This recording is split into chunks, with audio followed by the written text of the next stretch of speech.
शङ्करांश भूम शङ्करार्यपीठसद्गुरून् शुद्धसत्त्वभासुरान् सुवर्त्मनीतभूसुरान् सर्वभूतसौख्यदान् क्षमाकरान् यतीश्वरान्.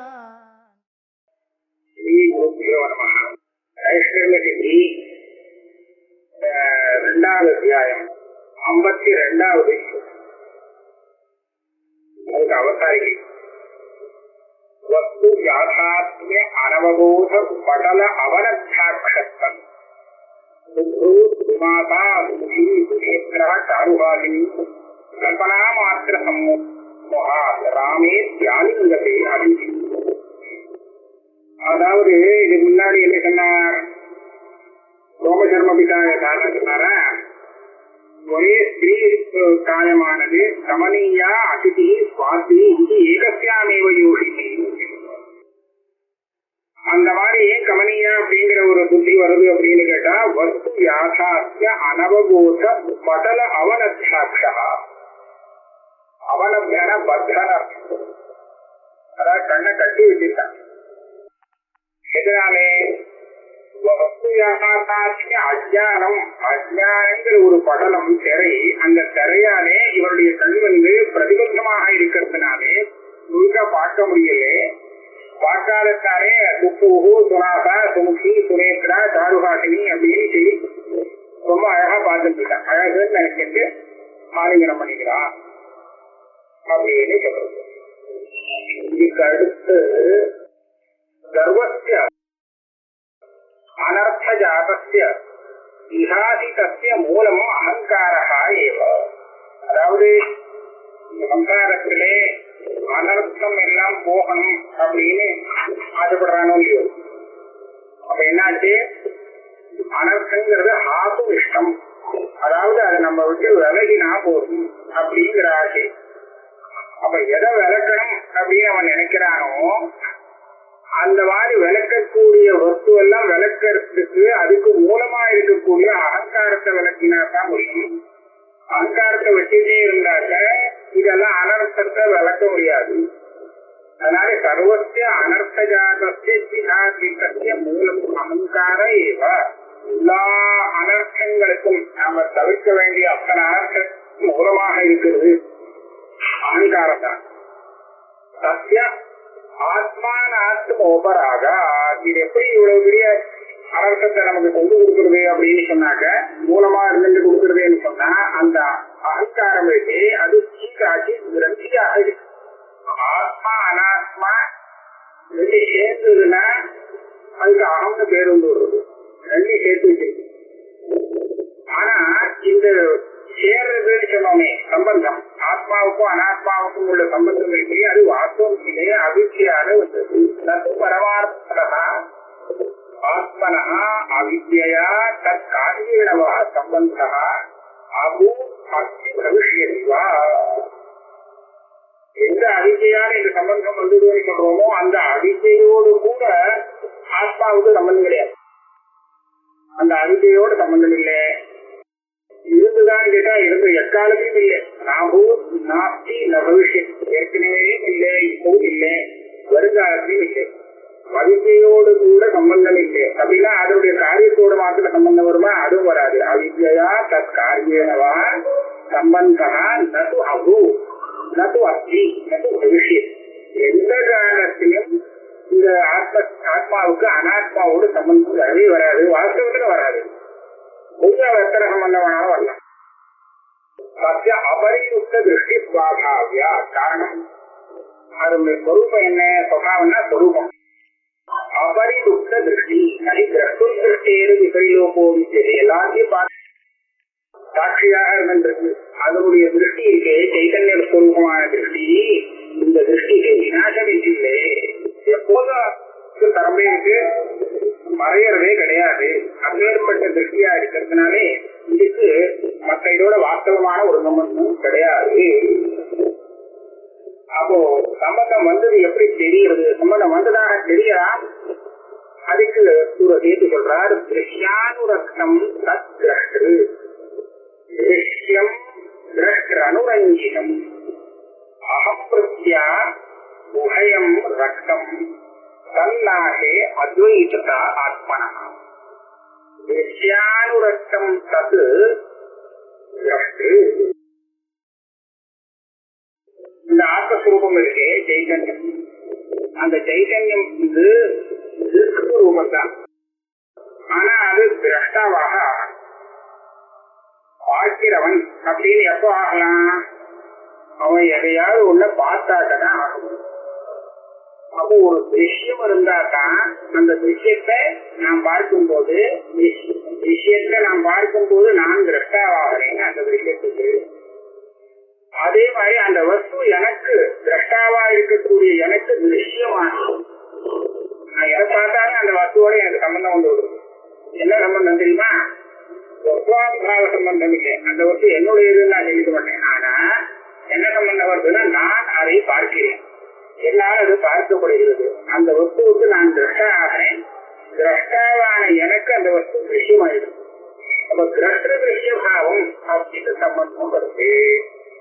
அப்ப திருஷ்யத்தோடு சேரும் போதுதான் இவன் திரஷ்டா, திரஷ்டாவோடு சேரும் போதுதான் திருஷ்யம்.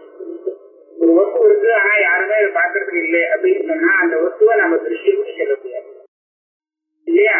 அதனால திரஷ்டாவை வச்சுதான் அந்த வஸ்துவுக்கு திருஷ்யத்துவம், திருஷ்யத்தை வச்சுதான் இந்த சைதன்யத்துக்கு திரஷ்டத்துவம் அப்படின்னு பரஸ்பரம் சம்பந்தம் இருக்கு. திருஷ்யானுரக்தம் தது திரஷ்டு, திருஷ்யம் திரஷ்டு அனுரஞ்சிதம். இந்த திரஷ்டாவோட சேரும் போதுதான், அனுரஞ்சிதம்னா சம்பந்தம், திரஷ்டாவோட சம்பந்தப்படும் போதுதான் அது அந்த திரஷ்டாவுக்கு திருஷ்யமா. இன்னொன்னு கூட நம்ம பார்க்கலாம். இருக்கிற வஸ்துவை நான் பார்த்துட்டு இருக்கேன், எனக்கு திருஷ்யமா இருக்கு. ஆனா அந்த வஸ்து உங்களுக்கு எல்லாம் திருஷ்யமா இருக்கும்? நிச்சயமா இருக்க முடியாது. ஏன்னா உங்களோட அதுக்கு சம்பந்தம் இல்லை. நீங்களா அதுக்கு திரஷ்டாவா இருந்தாக்கா அப்போ அந்த வஸ்து திருஷ்யமா இருக்கும். நான் வஸ்து தான் இப்ப அதை பார்த்துட்டு இருக்கேன், இங்க இருக்கிற வஸ்து. அதனால அந்த வஸ்து எனக்கு மாத்திரம் திருஷ்யமா இருக்கே தவிர மற்றவாளுக்கு திருஷ்யமா இருக்கு.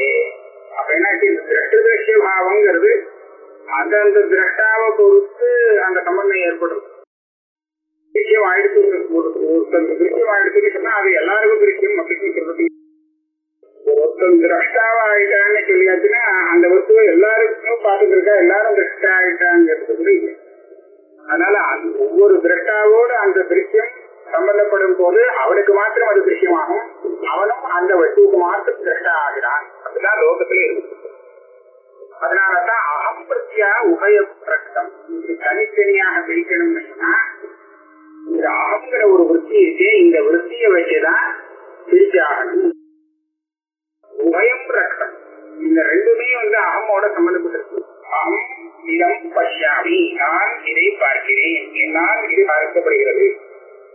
கண்ணாகே அந்த அகங்கிற விருத்தி இது ரெண்டையும் சம்பந்தப்படுத்தி வச்சிருக்கா. சொன்னால் அத்வைதாத்மனாஷ்ய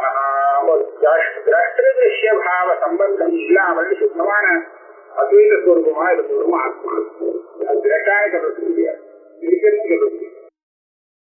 மிக தேசி சோதனை இவ்வளவு தூரம் பண்ணி இவர் என்ன சொன்னாருன்னா, நம்ம அகம்னு சொல்றோம், அது நிஜமான ஆத்மா இல்லையே, அது ஒரு கலப்படமும், அதுல அனாத்மா கலந்துருக்கு. அதை வியாபத்தி பண்ணி நாம புரிஞ்சுக்கணும். இல்ல அகம் பதார்த்தத்தை அனாத்மான்னு சொல்லிவிட்டாரோ இல்லையோ, அது மேல ஒரு ஆபத்து. இப்போ ஆட்சேபம் பண்றாங்க, அகங்கிறது ஆத்மா இல்லைன்னு சொல்லிட்டு வர. ஆனா அகம் பிரம்மாஸ்மி அப்படிங்கிற ஸ்ருதி அகம்தான் பிரம்மம் சொல்லி கொடுக்குறது. அப்ப என்ன ஆச்சு, அது ஆத்மா இல்லைன்னு சொன்னா அந்த அனாத்மாவை போய் பிரம்மம்னு சொல்லி கொடுக்கறது எப்படி சரியா இருக்கும்? அதனால ஸ்ருதி அகம் பிரம்மாஸ்மின்னு சொல்லி கொடுக்கறதுனாலே அகங்கிறது ஆத்மான ஒன்றாகணும். அது ஆத்மா இல்லைன்னு தரக்கூடாது அப்படின்னு யாரோ சில பேர் கேள்வி கேட்கிறார். சோரையந்தி என்ன சோரையந்தி ஒரு ஆட்சேபத்தை கிளப்புறான். யோயம் அன்வயோக்திரேகாபியாம் அனாத்மதயா முக்தாரிதா அகங்காரா வாக்கியார்த்த பிரதிபத்தையே யோயம் விபரீதார்த்த சம்பிருத்தா. இந்த ஒரு காரியம் பண்ணலே, மகா வாக்கியார்த்தத்தை தெரிஞ்சுக்கணும். வாக்கியார்த்த பிரதிபத்தினா மகா வாக்கியார்த்த ஞானம் வரணுங்கிறதுக்காக என்ன பண்ணேன்னா அகங்கிறது ஆத்மாவிலேருந்து கழட்டி விட்டேன். உத்தாரிதா அகம்னு தெரிகிறது ஆத்மா இல்லே அப்படின்னு சொல்லி அன்வய வித்திரேகங்கள்லாம் காமிச்சு யுக்தி எல்லாம் காமிச்சு அந்த அகம் பதார்த்தத்தை வெளியில தள்ளிட்டேன். ஆனா இது தள்ளினதே ஒரு விபரீதமாக ஆயிடுச்சு. அதாக ஆச்சாரத்த பிரதிபத்தி வராம போயிடும். ஆச்சாரத்த பிரதிபத்திக்கு விருத்தமான ஒரு சேத்திராக இது ஆயிடுச்சு. விபரீதார்த்த சம்பிருத்தா. ஏன் அப்படி சொல்றேன்? அகம் பிரம்மாஸ்மி பிரம்ம அகம் பதார்த்தையோ சமானாதிகரண்ய சிரவணா. அகம் பிரம்மாஸ்மின்னு தானே மகா வாக்கியம்.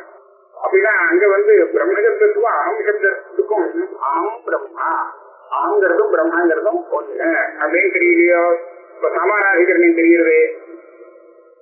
அனாத்மார்த்தேன சமானாதிகரணம் பிராப்னோதி. நீங்க சொல்றபடி வச்சிருந்தோம்னா ஆத்மாவாக இல்லாத அந்த அகம் இருக்கு பார்த்தீங்கன்னா எதை வேண்டாம்னு தள்ளினோ அதுதான் பிரம்மம் அப்படின்னு இந்த வாக்கியார்த்தம் ஆயிடும். விபரீதமா நான் பிரம்மம் இல்ல, நான் எதை சொல்றேனோ அந்த வஸ்து பிரம்மம். அப்ப எது வேண்டாம் ஆத்மா ஏன்னு நான் சொன்னேனோ அகங்கிறத பிடிச்சு அதுதான் பிரம்மம் முன்ன ஆயிடுவேன். அப்ப என்ன பண்ணணும்? இந்த மாதிரி ஆகாம இருக்கணும்னா நீங்க என்ன சொல்லணும்? அகங்கிறது ஆத்மாதான். நான் அகம்னு பேர் வச்சிருக்கிறது சுத்தமான ஆத்மாவுக்கு தான், அதுல அனாத்மா கலப்பெல்லாம் கிடையாது அப்படின்னு சொல்ல வேண்டாமோ? கேள்வி வக்தவியாத பிரத்யேகாத்மனி தஸ்ய விருத்தி சோதயந்தி. ஆக அகம் பிரம்மாஸ்மிங்கிற வாக்கியத்திலே அகங்கிற சப்தத்துக்கு என்ன அர்த்தம் சொல்லலாம்? ஆத்மா ஆகாது அப்படின்னு சொல்லி ஆத்ம பதவியிலேருந்து வெளியில தள்ளப்பட்ட அந்த அகங்காரத்தை அர்த்தமாக சொல்லலாமா? அல்லது சுத்த ஆத்மஸ்வரூபத்தை சொல்லலாமா? ஆனா அகங்கிற சப்தத்துக்கு அனாத்மாவான அந்தக்கரணாம்சத்தை எடுத்து சொன்னால் அந்த வாக்கியார்த்தம் இஷ்டம் இல்லை. அப்ப அனாத்மாவை போய் பிரம்மன்னு சொல்லி கொடுத்தா மாதிரி ஆயிடுது.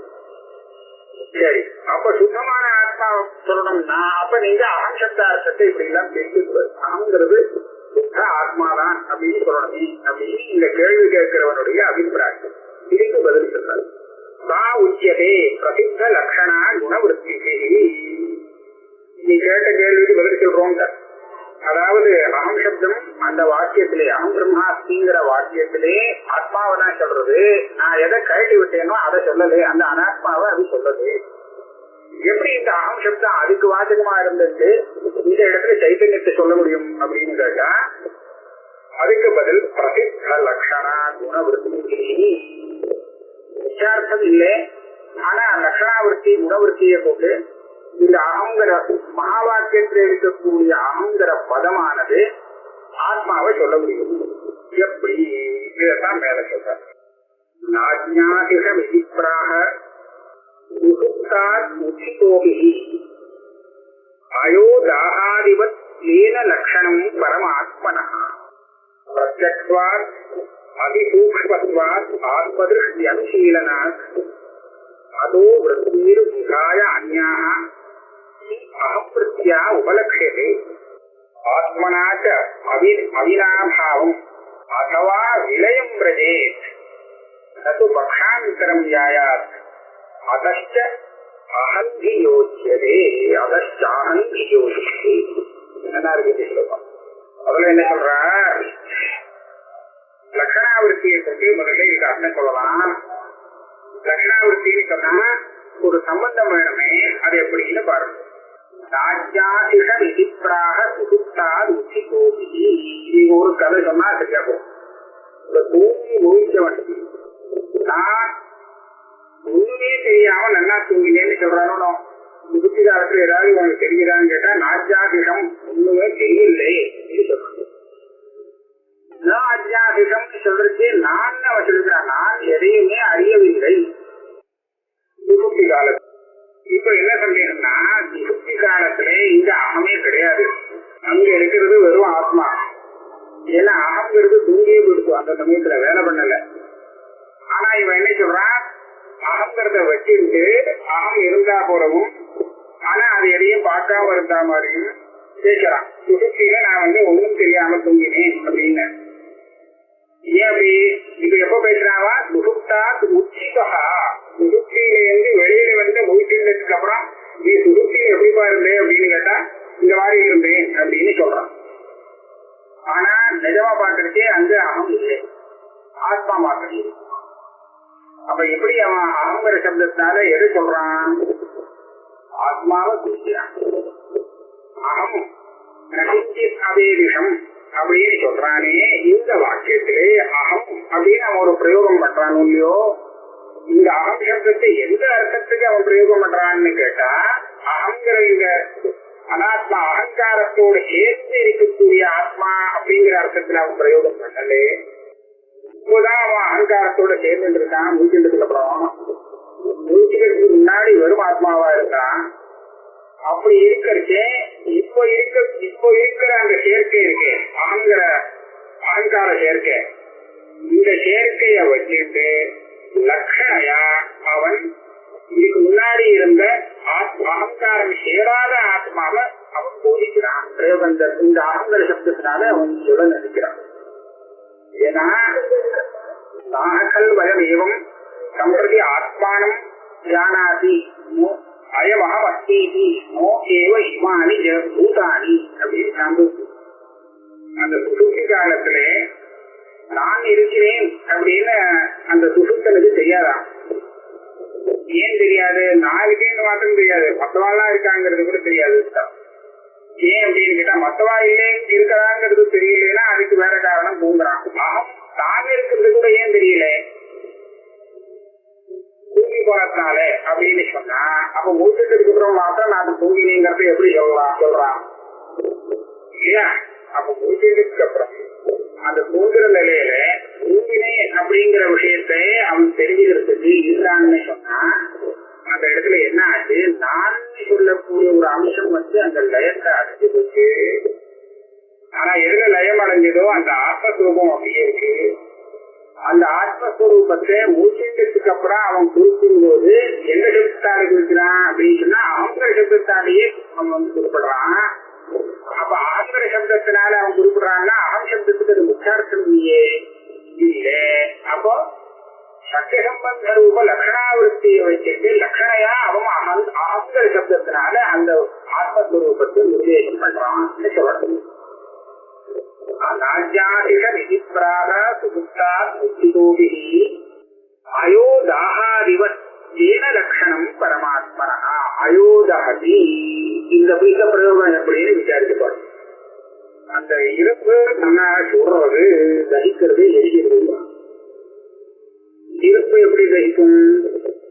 ஜெயிக்க முடியாது. அதனால என்ன பண்ணலாம்? அந்த அழகாங்கிற சப்தம் லட்சணையா அதுல ஏறி இருக்கக்கூடிய அக்னிய சப்தம். அக்னி தானே எரிக்கக்கூடியது. அந்த அக்னி இப்ப எங்க ஏறி இருக்குன்னு சொன்னா அயசுல போய் ஏறி இருக்குது. சாதாப்தி சம்பந்தேன நம்ம வந்து காந்தியை ஏற்படுத்தி கொடுத்துருக்கு. ஆக சாதாப்தே அந்த அயசுல வந்து அக்னி ஏறி இருக்கு. நான் இப்ப அயகாங்கிற சப்தத்தை தான் பிரயோகம் பண்றேன். ஆனா அந்த அயசப்தம் இப்ப லட்சணையா அதுல ஏறி இருக்கும் அக்னியை குறிக்கும். அந்த அக்னியாசம் தகதி தகிக்கிறது அப்படின்னு சொல்றாங்க.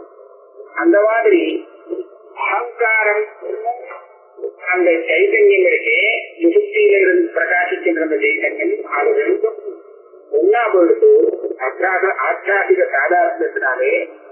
அதனால நமக்கு இப்ப விவரம் தெரியல. நாம வந்து இப்ப அகம்னு சொல்லிக்கிறோமே, இந்த அகங்கிற சப்தம் அகங்காராத்தியாசம் இல்லாத சைதன்யத்தை லட்சணையா சொல்லும். எப்படி அயோதகத்திங்கிற இடத்துல அயகாங்கிற பதம் அயசுல தாதாத்மீன அத்தியாசம் வந்த அக்னியை சொல்லுமோ அத போல ஏன லட்சணம் பரமாத்மனா. லட்சணம்னா லட்சணாவிருத்தின்னு இங்க வச்சுக்கணும். இந்த ஆங்கிறது லட்சணாவிருத்தியா பரமாத்மாவை சொல்றதாகும். அப்ப அகம் சப்தம் வந்து ஆத்மாவில லட்சணாவிருத்தியா பிரவர்த்திக்குதுங்கிறதே சொல்லிட்டாரா.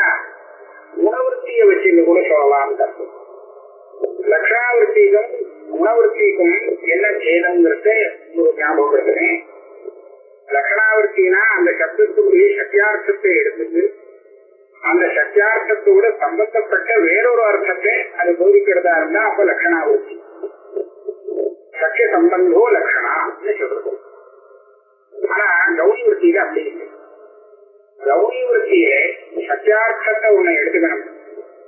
அந்த சத்தியார்த்தத்துடைய குணத்துக்கு சமான ஜாத்தியமான குணம் இருக்கு அப்படிங்கிற காரணத்தினாலே இந்த சப்தத்தை வேற இன்னொன்னுக்கு உபயோகப்படுத்தினோமானால் அது கௌரி விருத்தின்னு சொல்லப்படுறது. இப்ப எப்படின்னா சிம்மோ மாணவகா, இந்த பையனை பார்த்து சிம்மம் அப்படின்னு சொல்றாங்க. எப்படி சிம்மம்னு சொல்ல முடியுறது அவனால?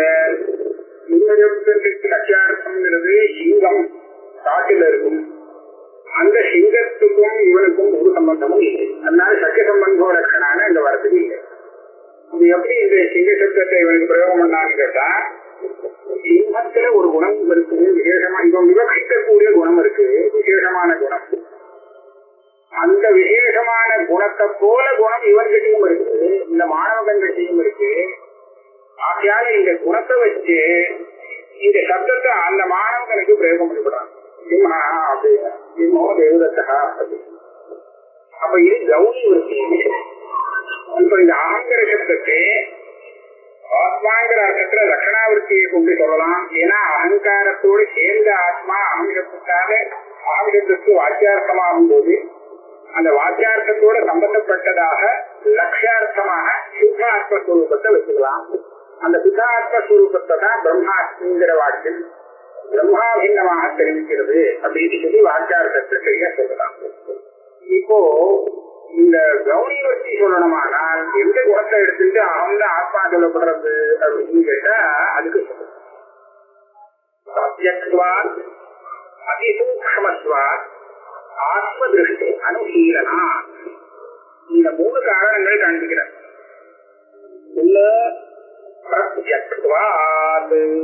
பாருங்கோ, அகம்னு சொல்லி நான் மற்ற பதார்த்தங்கள் எதையுமே சொல்ல மாட்டேன். அயம் அயம்னு எத்தனையோ பதார்த்தத்துக்கு இருக்குவேன். ஆனா என்ன மாத்திரம்தான் அகம்ங்கிற இந்த சப்தத்தால சொல்லுவேன். ஏன் அகங்கிற சப்தம் எது சொல்வது? பிரத்யக்கு பராக்குன்னு 2ஆ பிடிங்கோ உலகத்தை. பிரத்யக்குல நான் ஒருத்தன் தான், பாக்கியெல்லாம் எனக்கு பராக்கு. அப்ப அகம்னு வேற எதையுமே சொல்றது இல்லை இல்லையா? ஆகையால பிரத்யக்காக இருக்கிறதுனாலையும் இந்த பிரத்யக்கிறது ஆத்மாவுக்கு உண்டான குணம், இந்த அகங்கிறதும் அதே மாதிரி தெரியும். அதனால பிரத்யக்வாத். அப்புறம் அதிசூக்ஷ்மத்வாத். அதிசூக்ஷ்மத்வாத்னு சொன்னா இந்த அகங்கிற ஒரு அனாத்மா இருக்கு, அந்தக்கரணம், இது மகா சூக்ஷ்மமான விஷயம், அத்தியந்த சூக்ஷ்மமாக இருக்கு. அதாவது அந்தக்கரணமானது பாக்கியேந்திரியங்கள் எல்லாம் விட ரொம்ப சூக்ஷ்மமா இருக்கு. ஆத்மாவும் அத்தியந்த சூக்ஷ்மமாக இருக்கு. அப்ப சூக்ஷ்மமானதுனாலே இன்னொரு குணம் கிடைக்கிறது. அதே மாதிரி ஆத்ம திருஷ்டி அனுசீலனா. இது அனாத்மாவாக இருந்தாலும் நான் அது அனாத்மான்னு நினைக்கல. நான் என்ன இதை பார்க்கும் போது ஆத்மான்னு தான் நினைச்சுட்டு இருக்கேன் அங்கிறது. அப்போ ஆத்ம திருஷ்டியா அனுசீலனம். அனுசீலனம்னா தெரியுது, பிரதி ஆத்மாங்கிற ரூபத்துல பிரதீதியாகிறது ஆத்மாவாகவும் இருக்கலாம், இந்த அகமும் இருக்கலாம். இது ரெண்டுக்கும் இந்த ஒரு சார்பும் இருக்கு. ஆக இந்த 3 காரணங்களை வச்சு 3 குணங்களை வச்சு அகங்கிற சப்தம் லட்சணையா சுத்தமான ஆத்மா அர்த்தத்துல பிரயோகம் பண்ணப்பட்டிருக்கு. எப்படி சிம்ம சப்தம் மாணவர்களுக்கு பிரயோகம் பண்ணப்பட்டிருக்கோ அதை போல அப்படின்னு 2வது பிரகாரத்தை சொல்றாங்க. பிரத்யக்வாத் அதிசூக்ஷ்மத்வாத் ஆத்ம திருஷ்டி அனுசீலனாத் அதா விருத்தீர் விஹாய அன்யா. இப்ப அகங்கிறது என்ன? இது அந்தக்கரணத்துக்கு ஒரு விருத்தி விசேஷம். அந்தக்கரணம் 4 விதம், ஒரே அந்தக்கரணம் 4 விதம். ஏன்னா அதனுடைய விருத்திகள் வித்தியாசமா இருக்கிறதுனால சம்சயோ நிச்சயோ கர்வா மரணம் அப்படின்னு சொல்லி மனசு புத்தி அகங்காரம் சித்தம்னு 4 பேரை வாங்கிக்கிறது அந்த அந்தக்கரணம். அப்போ அந்த அகங்கிற ஒரு விருத்தியை வச்சுட்டு இப்படி சொல்றே. அப்ப அதே மாதிரி வேற ஒரு விருத்தியை வச்சுட்டு அந்த மரண விருத்தியையோ சித்தம்ங்கிற விருத்தியையோ புத்திங்கிற விருத்தியையோ மனஹாங்கிற விருத்தியோ வச்சுட்டு ஏன் பிரம்மன்னு சொல்லலை அப்படின்னு கேட்டா இந்த மாதிரி இல்லை. அது பிரத்யேகாக இல்லை. அகம் எப்படி பிரத்யேகாத்மாவாக தெரிகிறதோ அந்த மாதிரி மனஹான்னு சொன்னா பிரத்யேகாத்மாவா தெரியுதே, புத்தின்னு சொன்னா தெரியல, சித்தம்னு சொன்னா தெரியல. அதனால அதெல்லாம் பிரத்யேகம் இல்லாததா இருக்கு. அதனால அதோ விருத்தீர் விஹாய அன்யா மற்ற மற்ற எல்லா விற்த்திகளையும் விட்டுட்டு அகங்கிற விற்பி ஒண்ணுதான் இந்த ஆத்மாவுக்கு பிரயோகம் பண்ணப்பட்டிருக்கு. அதை சொல்லக்கூடிய அகம் சப்தம் தான் இங்கே பிரயோகம் பண்ணப்பட்டிருக்கு. இன்னொரு காரணம் இங்கே சொல்லலாம். அகம் சப்தத்தை அந்தகரணத்தோடு சேர்ந்த ஆத்மஸ்வரூபத்திற்கு முக்கியார்த்தமா வச்சுட்டு அதுக்கப்புறம் லட்சணையா அதுல ஒரு ஏகதேச தியாகம் பண்ணி ஜகத் ஜெகல் லட்சணான்னு சொல்லுவார். அந்த ஜகல் லட்சணாவை வச்சுட்டு நாம அதை வெறும் சைத்தன்யத்தை எடுத்துக்கலாம். இந்த பிரகாரமும் இருக்கு. இந்த பிரகாரத்துக்கு ஒரு இதை சொல்றார். ஆத்மனாச்ச அவினாபாவம் அथवा விலயம் பிரஜே நது பக்ஷாந்தரம் ஜாயாது அதஸ்யா அங்கி யோசிச்சது. இந்த ஆங்கிற விருத்தி இருக்கு பார்த்தீங்களா, இது எப்படின்னு கேட்டா இது மற்ற விருத்திகளை காட்டிலும் வித்தியாசப்படுறது. இது தெரிஞ்சா ஒன்னா இருந்தா ஆத்மாவோடு சேர்ந்து வருமா, தனியா வராது. பிரிஞ்சு ஆத்மாவிலேருந்து நீங்க பிரிச்சு எடுத்தீங்கன்னா இது காணாமலே போயிடும். விலயம் பிரஜே ஆத்மனா அவினாபாவம் பிரஜே, அதாவது ஆத்மாவை விட்டு தனியாக அகம்னு தெரியாது, ஆத்மாவோடு சேர்ந்துதான் அகம்னு தெரியும், ஆத்மாவாகவே தெரியும் அப்படின்னு ஒண்ணு. அல்லது இது வேண்டாம் அப்படின்னு சொல்லி பிரித்து விட்டா காணாமலே போயிடும். அதுவா விலயம் பிரஜே அகங்கிறது சைத்தன்ய மாத்திரம் நிற்கும், அகம் காணாம போயிடும். நீங்க சுஷுப்தியில பார்க்கணும், சொப்பனத்திலையும் ஜாகிரத அவஸ்தையிலையும் நம்ம அகம் அகம்னு ஆத்மாவை பார்க்கிறோமா. அப்ப அகங்கிறது எதோட சேர்ந்து தெரிகிறது, ஆத்மாவோட சேர்ந்து தெரிஞ்சு. ஆத்மனா அவினாபாவா, ஆத்மாவை விடாமல் ஆத்மாவோட சேர்ந்தே தெரியும். நியமத்துக்கு அவினாபாவம் சேர்ந்துதான் இருக்கும் அப்படிங்கிற நியமம் இருக்கு. அதுக்கு அவினாபாவம் வியாப்தின்னு சொல்லும். அதுவா விலயம் பிரஜே, இது மாத்திரம் பிரிக்குது இருக்கிறா இல்லைன்னு ஆயிடும். எந்த சுசுப்தியில ஆத்மா இருக்குது, ஆனா அகங்கிறது விலையத்தை அடைஞ்சு விடுறது இல்லையா. அது பக்ஷாந்திரம் வியாயா. இது ரெண்டே வழியா இருக்கு. ஒன்னா ஆத்மாவோடு சேர்ந்து தெரியும், இல்லே காணாமலே போகும். இதை தவிர்த்து மூணாவது வழியில இந்த அகம் கிடையாது. பாக்கி எல்லாம் அப்படி இல்லை. அது எல்லாம் பராக்காக இருந்துட்டு அனாத்மாவா தெரியுது. ஆகையாலதான் அகங்கிற சப்தத்தை லட்சணையா அந்த ஆத்மஸ்வரூபத்தை லட்சணையாவோ கௌன்யாவோ அந்த ஆத்மஸ்வரூபத்தை தெரிவிக்கிறதுக்கு இந்த ஹிந்தியில பிரயோகம் பண்ணப்பட்டிருக்கு. நதுபக்ஷாந்தரம் யாயார் அதஸ்ய அகந்தியா முக்கியதே. அகந்தியானா அகம் சப்தேனா நீங்க சொல்லுங்க. அகங்கிற பிரதீதியை உண்டு பண்ணக்கூடிய இந்த அகம் சப்தம் இருக்கே, அந்த சப்தத்தினாலே சொல்லப்படுகிறது ஆத்மா. என்னாச்சு, கேள்விக்கு என்ன பதில் வந்தது? கேள்வி கேட்டார், இங்க அகங்கிறது ஆத்மா இல்லையா அப்படின்னு அன்பயம் விதிரேகம் அப்படின்னு சொல்லி அகங்கிறது ஆத்மா இல்லைன்னு சொல்லிட்டு, அகம் ஆத்மா இல்லைன்னு சொன்னா அகம் பிரம்மாஸ்மிங்கிறது தப்பா போயிடுங்க. ஆக நீங்க நிரூபணம் பண்ணினது மகா வாக்கியார்த்தத்தை நிரூபணம் சரியா புரிஞ்சுக்கணுமே அப்படிங்கிறதுக்காக நிரூபணம் பண்ண ஆரம்பிச்சது.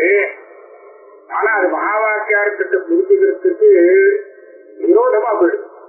ஏன்னா இங்க அகங்கிறது பிரம்மமே பிடிக்கிறது, இங்க அகங்கிறது ஆத்மாவே இல்லையே அப்படின்னு சொல்லிட்டு, ஆக நீங்க சொல்றது ஏன் விபரீதமா இருக்கு அப்படின்னு கேள்வி கேட்டான். அதோடு இருக்காம இன்னொன்னு சொன்னா, அப்ப அகங்கிற சப்தத்தை ஆத்மாங்கிற அர்த்தத்துல எடுத்துக்கணும்னா எந்த விருத்தியை கொண்டு எடுத்துக்கணும் அப்படின்னு இன்னொன்னு கேட்டான். அதுக்கு என்ன பதில் சொன்னார் அப்படின்னு கேட்டா, இந்த லக்ஷணாவிருத்தியை சொல்லலாம், கௌனி விருத்தியை சொல்லலாம். இந்த ரெண்டு விதத்துல அந்த வாக்கியத்திலே அகம் பிரம்மாஸ்மிங்கிற வாக்கியத்திலே அகங்கிற இந்த சப்தமானது ஆத்மாவை தெரிவிக்கிறது சொல்லலாம். எப்படி எடுத்துக்கலாம்னா, அகங்கிறது ஆத்மாவோடு சேரக்கூடிய ஒரு அனாத்மா. சுசுப்தியில இவன் இந்த அனாத்மா இல்லை, வெறும் ஆத்மாதான் இருந்தது, அகங்கிறதே கிடையாது. ஆனா மூச்சின உடனே இவன் சுசுப்தியில தான் அனுபவித்த நிலையை இன்னொருத்தனுக்கு விவரிக்கிறான் சப்தத்தினாலே. அப்படி சொல்லும் போது அவன் சப்த பிரயோகம் பண்ணி காமிக்கிறான், நான் தூங்கினேன் அப்படின்னு. அப்ப நான்கிறதே தூக்கத்துல இல்லையே, இவன் எப்படி நான் தூங்கினேன்னு சொல்ல முடியும் அப்படின்னு கேட்டா லட்சணையா சொல்றான்னு சொல்லுவாங்க. இப்போ இவன் நானாக இருந்துட்டு இருக்கான், நான் சொல்லிக்கிறான் ஆத்மாவே. தூங்கும் போது நானாக இருக்கல, அந்த ஆத்மாவை தான் இங்க அகங்கிற சப்தத்தால அவன் சொல்ல நினைக்கிறான். ஆனா எப்படி சொல்றான்னா கும்பிலே லட்சணாவிருத்தியை கொண்டு சொல்றான். அப்ப சுருத்தியிலே அகம்பதார்த்தம் இல்லாமல் இருந்த ஆத்மாவே முடிச்சுண்டவன் அகங்கிற சப்தத்தால லட்சணையா சொல்லலாம் இருந்தால், அப்ப அகம்பிரமாஸ்திங்கிற அந்த மகா வாக்கியத்துல அகம் சப்தத்தால லட்சணையா தாராளமா அந்த சுபமான ஆத்மாவை சொல்ல முடியும். லோகத்துல பிரயோகத்தை காண்பிச்சுட்டார். இது லட்சணாவிருத்தியா அகம் சப்தமானது ஆத்மாவை சொல்றது கொண்டு போற முறை. இன்னும் ஒண்ணு கௌரி விருத்தியை வச்சுக்கலாம். இந்த அகங்கிற சப்தார்த்தத்துக்கே இந்த சப்தார்த்தம் ரொம்ப விசேஷமானது. இது பிரத்யேகம். அது பிரத்யேகிற அர்த்தத்துல தான் பிரயோகம் பண்ணப்படுறதே தவிர வேற எதுக்குமே அனாத்மாவா இருக்கக்கூடிய எதுக்குமே இந்த சப்த பிரயோகம் பண்றது இல்லையே. இன்னும் அது சூக்ஷமாக இருக்கு. இன்னும் நான் சொன்னா அது ஆத்ம திருஷ்டியில தான் நமக்கு தெரியுது, ஆத்மாவாகவே காணப்படுகிறது. அப்படி இருக்கிறதுனாலே நிஜமான ஆத்மாவுக்கும் இதே மாதிரி தானே குணம், அதுவும் பிரத்யேக தானே. அதே மாதிரி அதிசூக்ஷமாச்சே. அது மாத்திரம் ஆத்ம திருஷ்டி அனுசீலனம் அதுலயும் உண்டு. ஆத்ம திருஷ்டி நிஜமான ஆத்ம திருஷ்டிக்கு திருஷ்டியில பார்த்தா அதுதான் ஆத்மாவா இருக்கும். அப்போ இந்த 3 அம்சம் சமானமா இருக்கிறதுனாலே அகங்கிற சப்தம் கௌரி விருத்தியை கொண்டு அந்த ஆத்மஸ்வரூபத்தை தெரிவிக்கிறது அப்படின்னு. 3வது ஸ்லோகத்துல என்ன சொன்னாருன்னா, இந்த அகங்கிரத்துடைய ஒரு விசேஷம் பாருங்கோ, இது ஒன்னா ஆத்மாவோடு சேர்ந்தே இருந்துட்டு இருக்கும் அவினாபாவமாக. பிரிச்சா போயே போயிடும், அதுவா விளையும் வருதே. அதனால இந்த அகங்கிற சப்தத்தால செல்லும் போதுதான் நமக்கு அந்த ஆத்மஸ்வரூபம் செய்யாது. நது பக்ஷாந்தரம் வேற ஒரு பட்சத்துக்கு இது போகவே போகாது. அதனால ஆத்மியா உச்சது அந்த மகா வாக்கியத்தை அகங்கிற சப்தத்தினாலே இந்த பிரத்யேகாத்மா சொல்லப்படுறது. பிரத்யேகாத்மா அகம்னு சொல்லாமல் வேற ஒரு சப்தத்தால சொன்னா போராது. அதனாலதான் அந்த பூம வித்தியில சொல்லும் போது முதல்ல சைவாதத்தா சகான்னு சொல்லி பார்த்து அது போறல. உடனே அகமேவாதத்தா அப்படின்னு அகமே வேதம் தருவம்னு ஆரம்பிச்சது. அதுலயும் கொஞ்சம் சிரமம் இருக்குது. அதுக்காக ஆத்மீவாதத்தா. அப்ப அகம் ஒண்ணு தடுக்கிற வரிசையில சேர வேண்டியிருக்கு. அது வந்தாதான் சரியானபடி அந்த சொரூபத்தை புரிந்து முடியும். அதனால பொருத்துக்கிறதுக்கு ஒரு துவாரமாக வச்சு அகங்கிற சப்தத்தை இங்க பிரயோகம் பண்ணிருக்கு அப்படின்னு சொல்லி அந்த கேள்விக்கு பதில் நீயே சொல்ல வேண்டியது என்ன? இந்த அகம் சப்தத்துக்கு லட்சணையா எதையோ ஒண்ணு சொல்றது, கௌனியாவர்த்தியா ஒண்ணு சொல்றதுன்னு சொல்றது, அது என்ன வஸ்து, அது எப்படி இருக்கும் அப்படின்னு கேட்டா அதுக்கு பதில் சொல்றதுக்கு வர்றது அடுத்த ஸ்லோகம் 57. இது அடுத்த கிளாஸ்ல பார்ப்போம்.